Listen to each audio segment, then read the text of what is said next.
La espada del capitán francés se hizo añicos con el impacto. No se dobló. No se astilló. Se hizo añicos como un cristal al chocar con una piedra. Miró la empuñadura rota en su mano. Luego al guerrillero español que estaba a 1 metro de distancia, con la hoja intacta y una sonrisa cada vez más amplia. 2 segundos después, el acero español le atravesó la garganta antes de que pudiera gritar pidiendo ayuda. Al otro lado del valle, 1,400 veteranos franceses estaban a punto de descubrir que sus espadas, las mismas armas que conquistaron Europa, eran inútiles contra hombres a los que habían llamado bandidos primitivos. La mañana del 14 de abril de 1809, llegó fría a las montañas cercanas a Auclés. El capitán Jacques Moreau, del 45º Regimiento de Infantería de Línea de Napoleón, había matado a 19 hombres con su sable reglamentario. 19 muertes confirmadas en batallas desde Austria hasta Polonia. La hoja colgaba de su cadera como una promesa. Acero francés, forjado en armerías imperiales, templado a la perfección. Todos los oficiales del ejército de Napoleón portaban una. Simbolizaba superioridad, civilización y excelencia militar. Esa mañana, Jacques no tenía ni idea de que su espada estaba a punto de convertirse en un lastre que lo costaría la vida a él y a 400 de sus hermanos. 40 metros cuesta abajo, un herrero español llamado Tomás Ruiz empuñaba un arma que habría hecho reír a los metalúrgicos franceses. Parecía más tosca, más gruesa y menos elegante que las refinadas hojas francesas. Las guerrillas españolas habían sido objeto de burla durante meses por sus armas campesinas. Espadas que, según los oficiales franceses, pertenecían a las aldeas agrícolas, no a los campos de batalla. El propio general Lasalle le había escrito a Napoleón: «Su equipo está 1 siglo por detrás del nuestro. Seré breve». Tomás tenía 27 años. Antes de la guerra, había herrado caballos y reparado arados en una aldea que los franceses habían reducido a cenizas 9 meses antes. Su esposa e hija murieron en ese incendio. Se había unido a la guerrilla no por la gloria, sino por la oportunidad de hacer sentir a los soldados franceses lo que sentía su familia. Su espada le dio esa oportunidad, aunque aún no entendía del todo por qué. 3 semanas antes, Tomás no sabía pelear. Su primera sesión de entrenamiento con la compañía guerrillera fue un desastre. Abrió demasiado los brazos, predijo cada movimiento y se agotó en 90 segundos. El veterano guerrero que lo supervisaba, un exsargento del ejército español llamado Esteban Cruz, lo observó con los brazos cruzados y no dijo nada durante 5 minutos. Finalmente, Esteban habló. «Tu espada es mejor que la de ellos. Tú no. Arréglalo o morirás empuñando la mejor arma de Europa». Tomás no le creyó lo de la superioridad de la espada.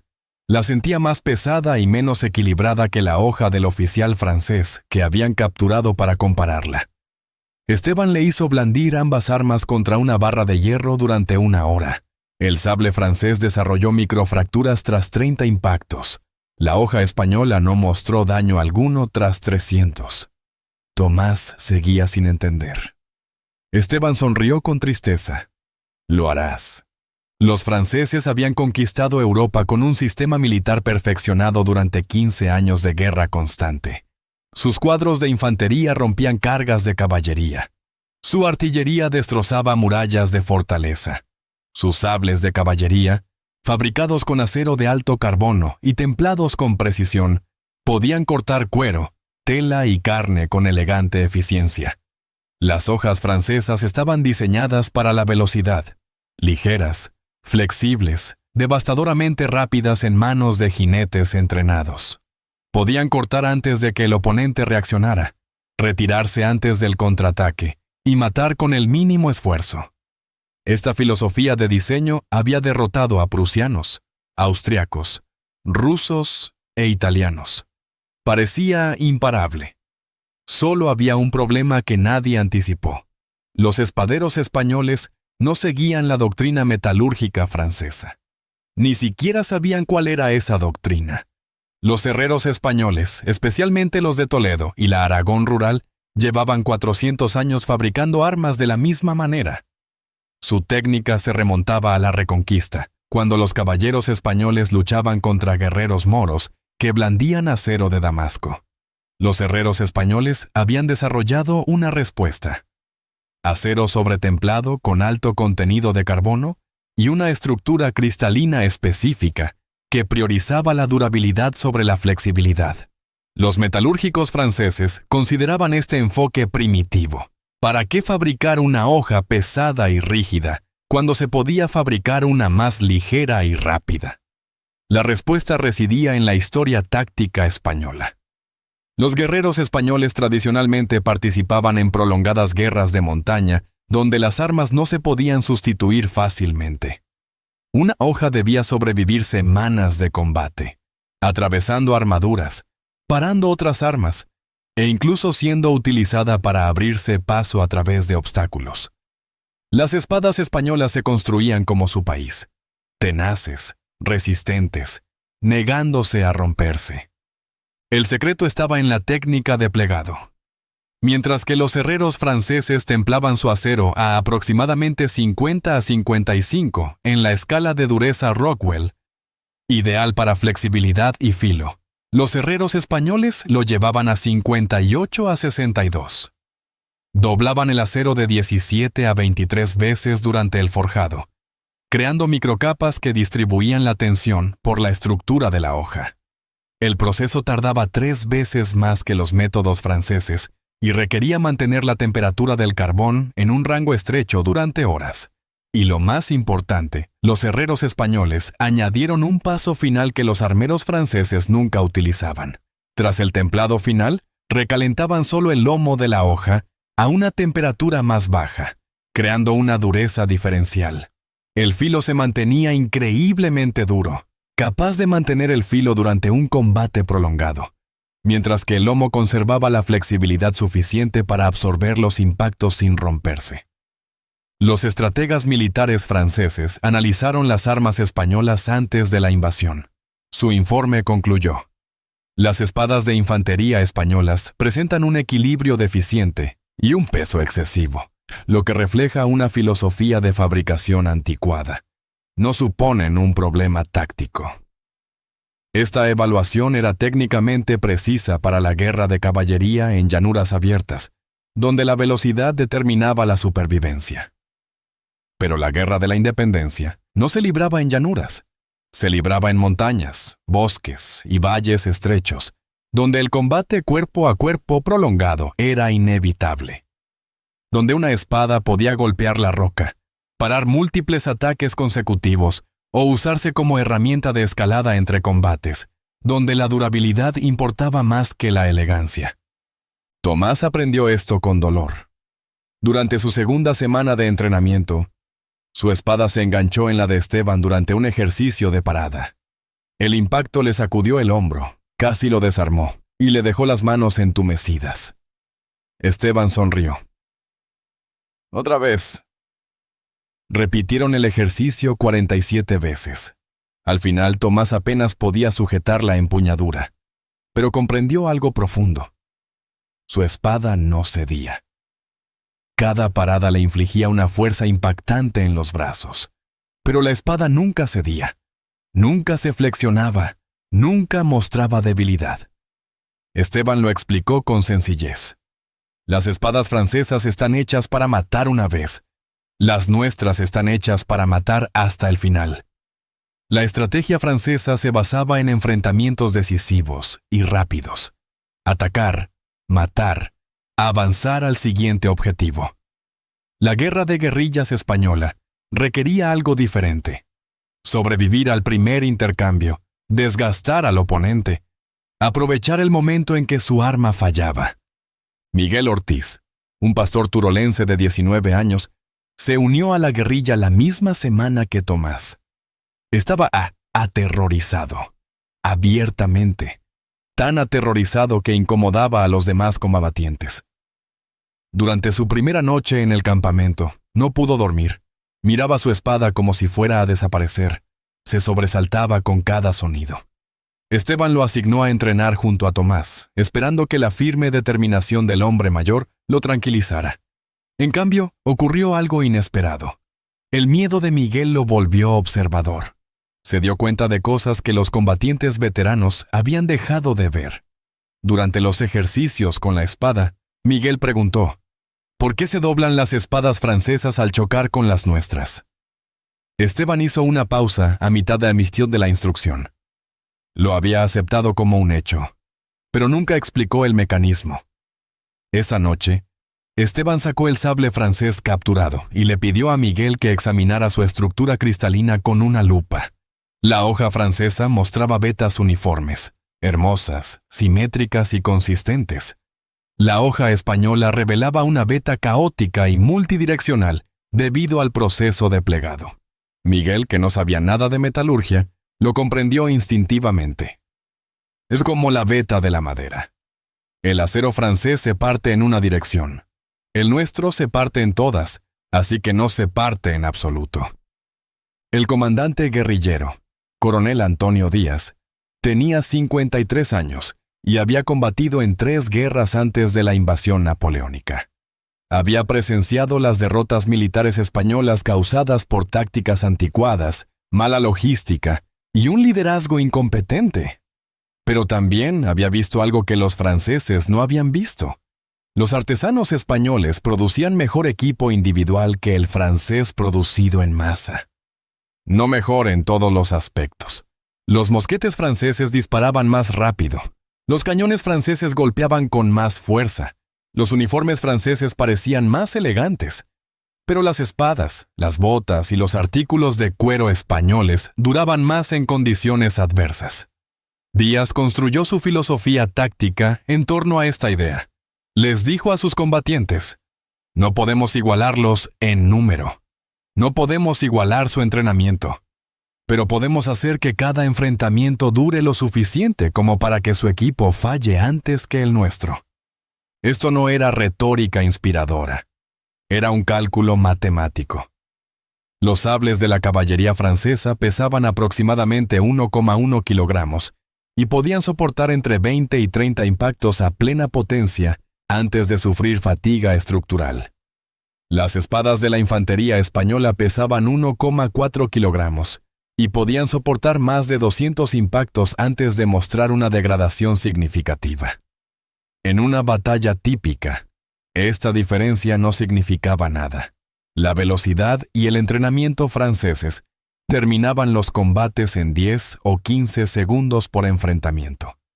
Pero en la guerra de guerrillas, donde los combatientes podían estar enfrascados en combate cuerpo a cuerpo durante 3 a 5 minutos, intercambiando docenas de golpes y paradas, la diferencia se volvía letal.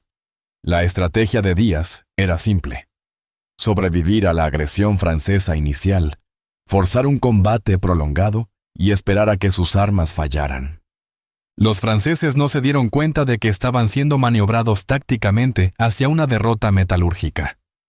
En la mañana del 14 de abril, el capitán Moreau dirigió a 1,400 soldados de infantería y caballería hacia las montañas, persiguiendo a las fuerzas guerrilleras.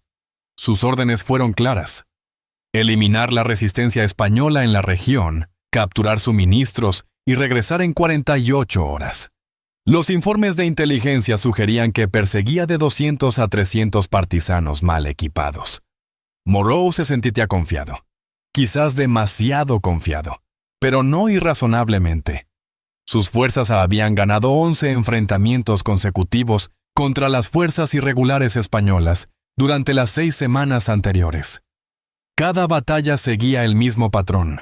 Las guerrillas disparaban desde sus escondites, las fuerzas francesas cargaban, las guerrillas se desbandaban y se retiraban. Las bajas fueron consistentemente favorables, a veces 10 bajas españolas por cada baja francesa. Nada sugería que este enfrentamiento sería diferente, excepto que el coronel Díaz había pasado 3 semanas preparando este valle específico como campo de batalla. No con cañones ni fortificaciones, carecía de ambos, sino con manipulación del terreno y coreografía táctica. Sus 300 guerrilleros no iban a disparar y retirarse, iban a disparar y avanzar. Los españoles ocupaban posiciones elevadas a ambos lados del valle. Cuando entró la columna de Moreau, los francotiradores guerrilleros abrieron fuego desde 400 metros. Un alcance extremo, principalmente hostigamiento. Moreau ordenó a su infantería formar líneas de escaramuza y avanzaron cuesta arriba, tal como predijo Díaz. Los franceses llegaron a 200 metros de las posiciones españolas, recibieron fuego intenso y Moreau ordenó una carga completa de infantería. 800 soldados franceses avanzaron cuesta arriba a toda velocidad, con las bayonetas caladas, profiriendo los gritos de guerra que habían aterrorizado a los oponentes en toda Europa. Los españoles no se retiraron. Dispararon una última descarga a 50 metros, soltaron sus mosquetes y desenvainaron sus espadas. Esto conmocionó a los franceses más de lo que lo habría hecho una resistencia eficaz. Los campesinos no cargan contra la infantería de élite. Los guerrilleros no se enfrentan en combate cuerpo a cuerpo con soldados profesionales. Esto violó toda expectativa táctica. Durante 3 segundos, los soldados franceses dudaron, confundidos por los oponentes que se precipitaban cuesta abajo hacia ellos, con las espadas en alto. Esos 3 segundos eliminaron la ventaja de impulso francesa. Las fuerzas no chocaron con los soldados franceses a la velocidad de impacto de los defensores inmóviles, sino con ambos bandos a una velocidad casi igual. Tomás Ruiz se encontró frente a un cabo francés, de unos 30 y tantos años, con el rostro marcado por cicatrices y una postura de competencia profesional evidente. El cabo atacó primero, un tajo diagonal de manual dirigido al hombro de Tomás. Tomás paró torpemente, con el impacto castañeteándole los dientes, pero su hoja no se flexionó ni se desvió. Detuvo la espada francesa en seco. Los ojos del cabo se abrieron ligeramente. Así no era como se sentían normalmente las paradas, pero se recuperó al instante y volvió a asestar un golpe, esta vez horizontal hacia las costillas de Tomás. Tomás volvió a bloquear. De nuevo el impacto fue contundente. De nuevo su hoja se mantuvo en su sitio como un muro de acero. El cabo intentó una combinación de finta y estocada, el tipo de maniobra que solía crear aberturas.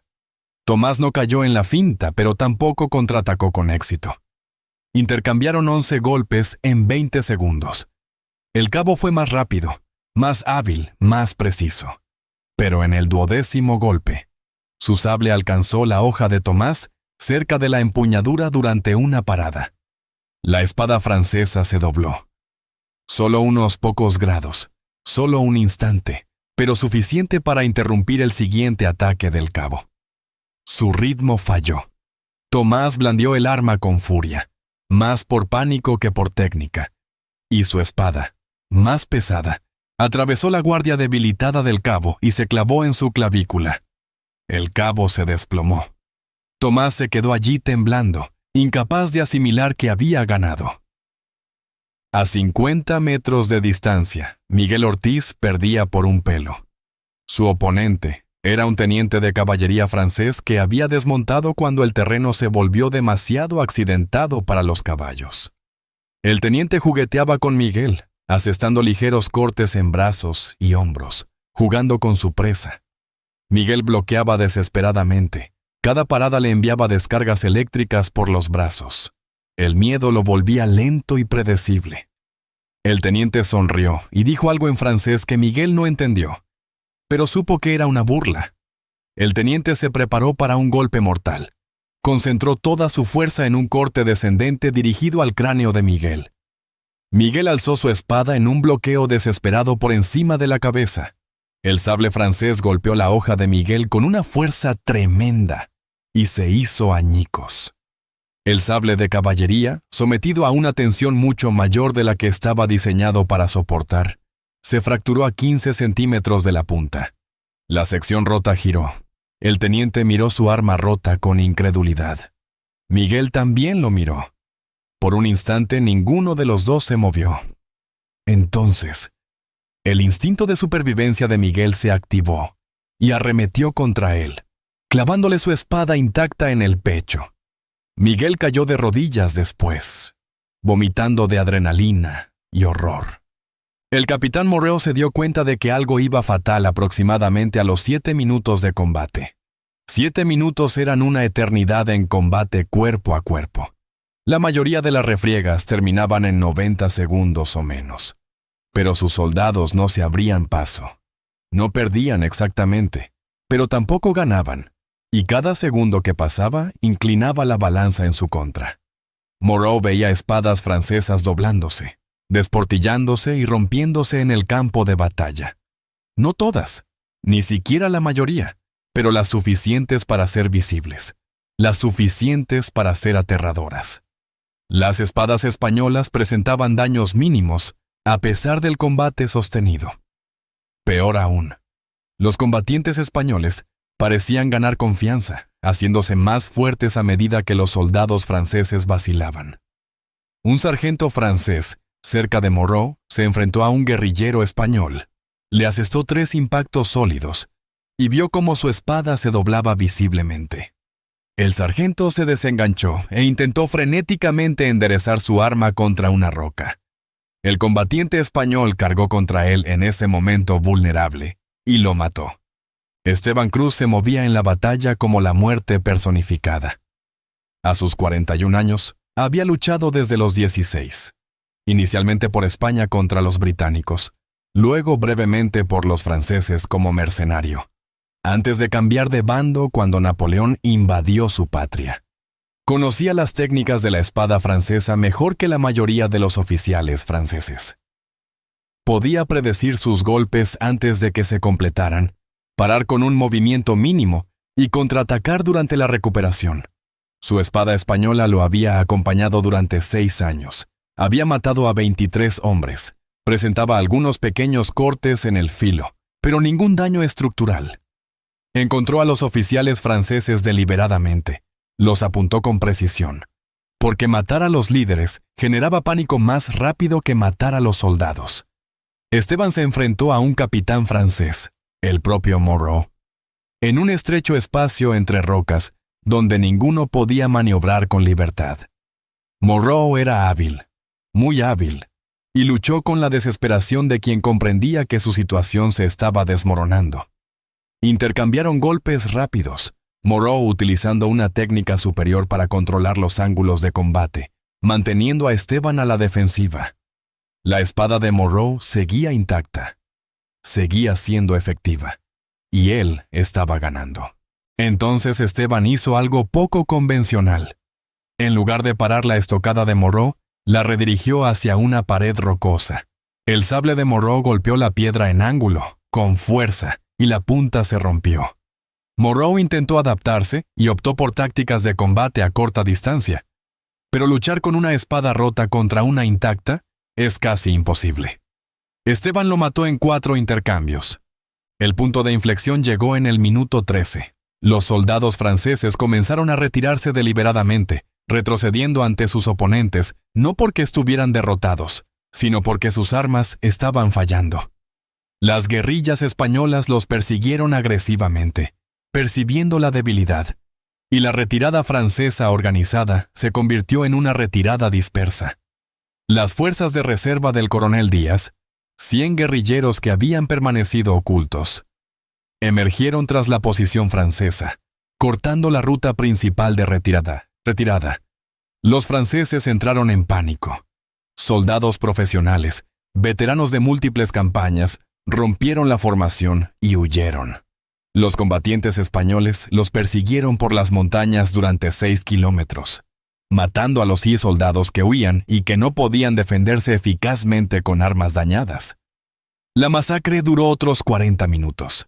Los informes finales de bajas variaron según la fuente, pero los archivos militares franceses confirman aproximadamente 420 soldados franceses muertos. 190 heridos de gravedad suficiente para no poder caminar y 180 hechos prisioneros. El total de bajas francesas superó las 790 de los 1.400 combatientes. Una catastrófica tasa de bajas del 56%. Las bajas españolas fueron 73 muertos y aproximadamente 140 heridos. La tasa de bajas fue de casi 10-1 a favor de España. Esto no tenía precedentes. Las fuerzas guerrilleras no lograron estos resultados contra la infantería francesa profesional. La batalla debería haber sido una nota a pie de página, una escaramuza menor en una guerra larga y brutal. En cambio, se convirtió en una crisis que afectó personalmente a Napoleón.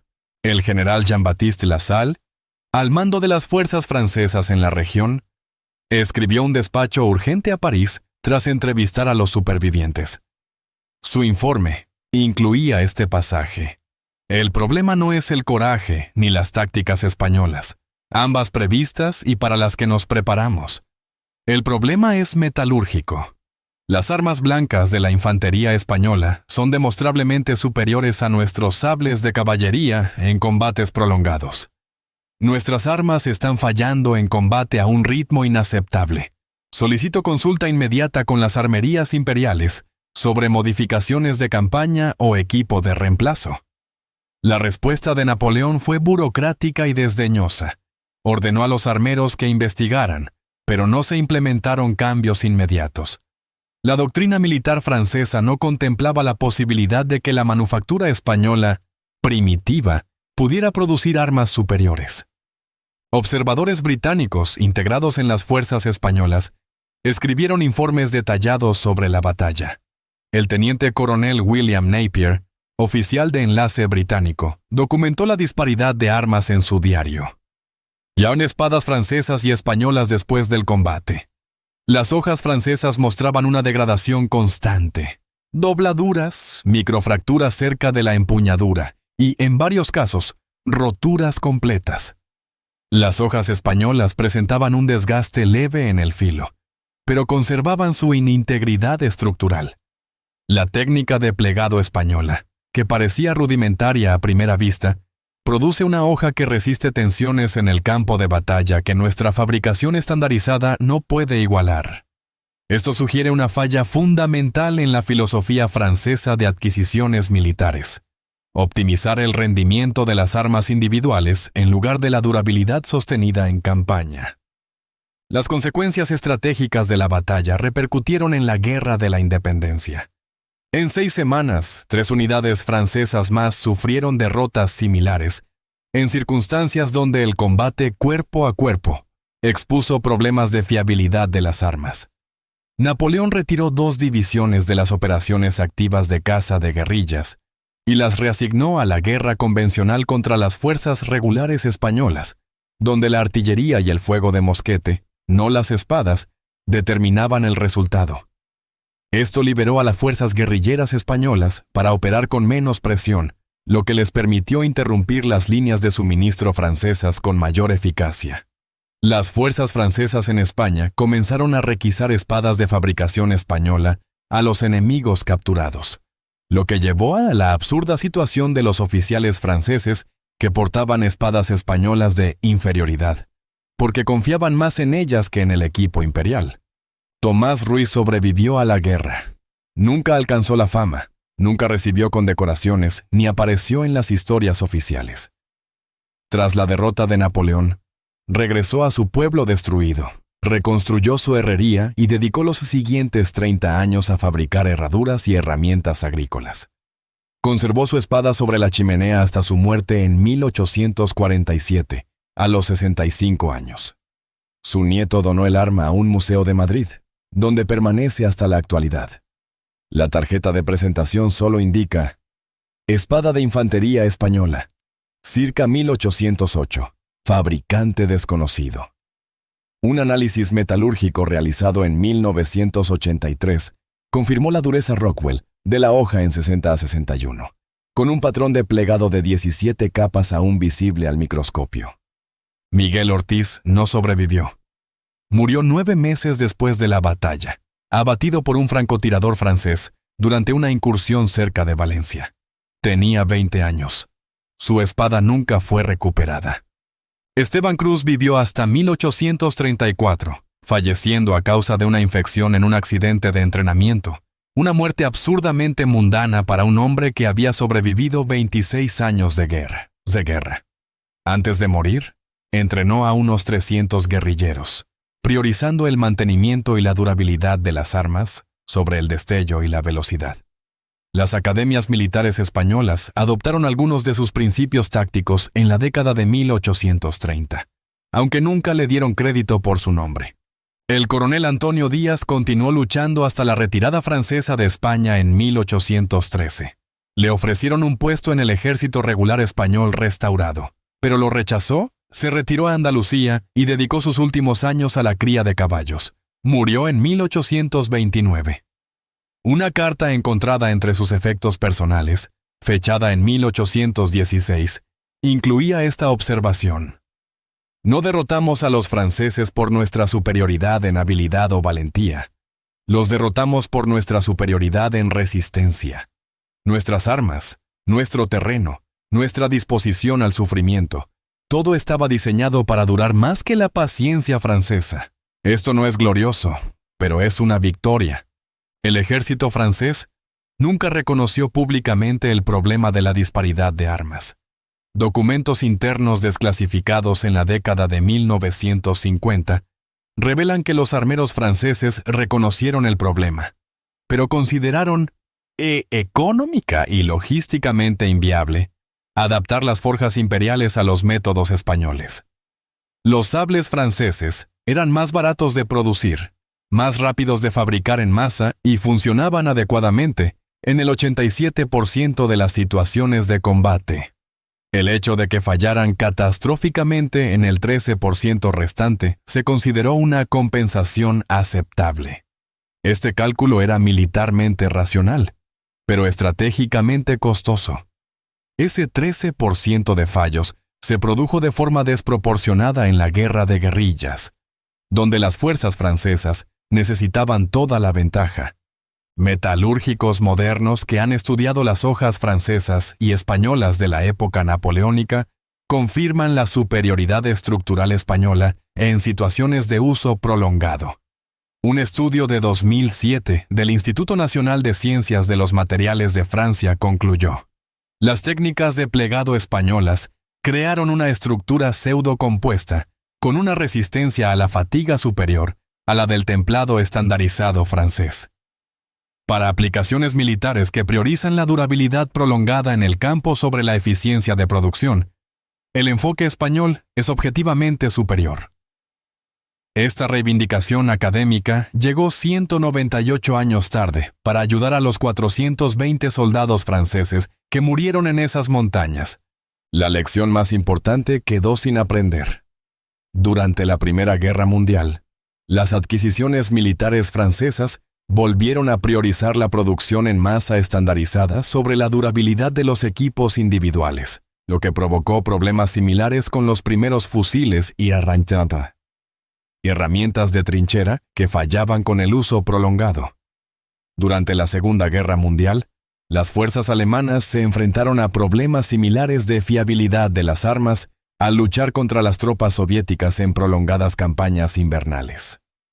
El patrón se repite a lo largo de la historia militar. Las naciones con manufactura avanzada optimizan la eficiencia y el volumen, asumen superioridad tecnológica y, en ocasiones, descubren que métodos más antiguos e inferiores producen herramientas más resistentes para contextos específicos.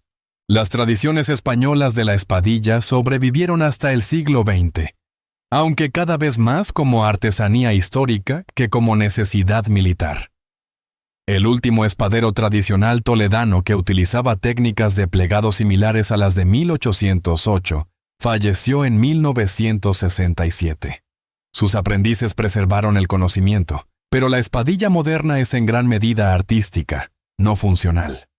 Museos de toda España albergan miles de estas hojas, la mayoría sin examinar, y la mayoría sin documentación sobre sus fabricantes ni su historia.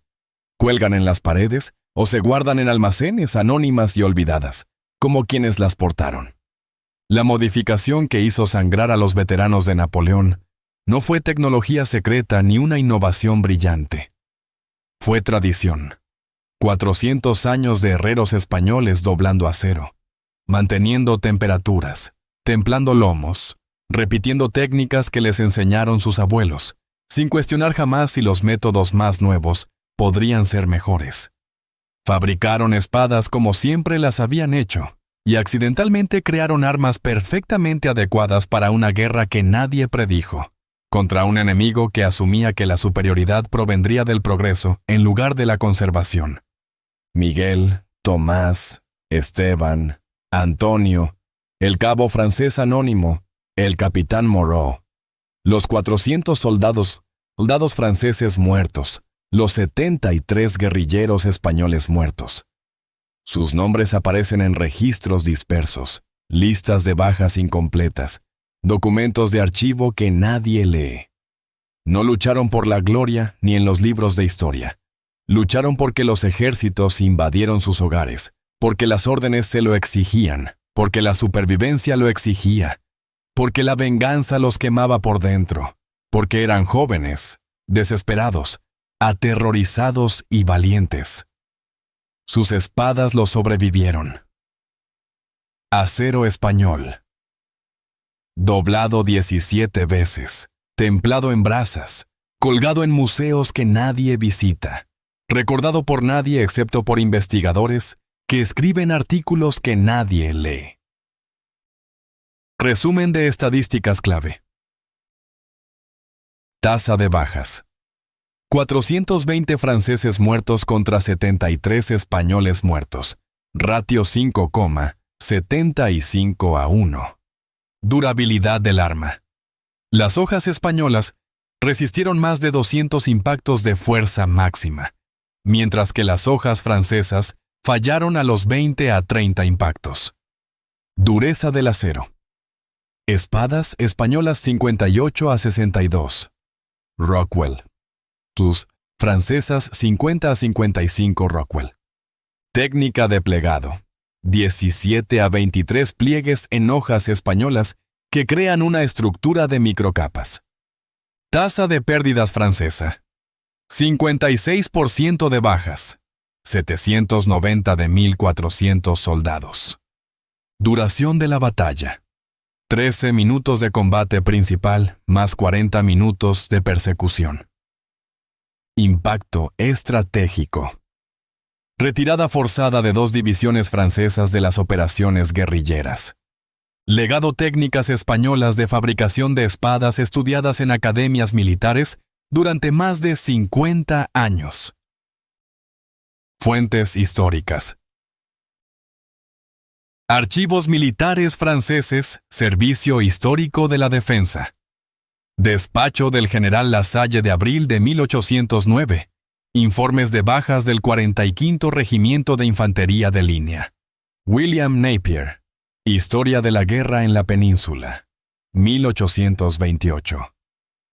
Relatos de observadores británicos sobre el rendimiento de las armas. Museo Militar Nacional de España. Toledo.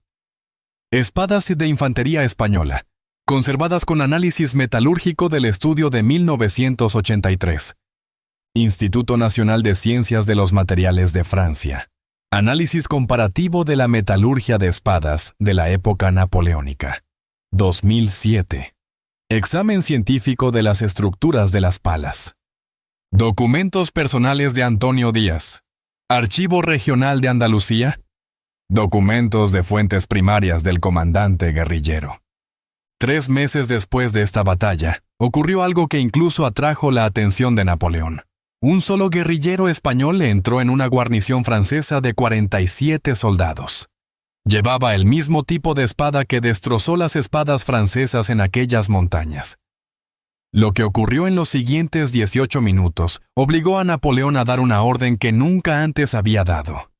Una que admitía la vulnerabilidad francesa por primera vez en toda la guerra. Esa historia revela por qué los soldados franceses comenzaron a desertar en lugar de enfrentarse a los combatientes españoles en combate cuerpo a cuerpo. Les contaré exactamente qué hizo ese guerrillero, qué decía la orden de Napoleón y por qué los historiadores militares franceses intentaron ocultar este incidente durante más de un siglo, pero solo si demuestran que quieren escucharlo.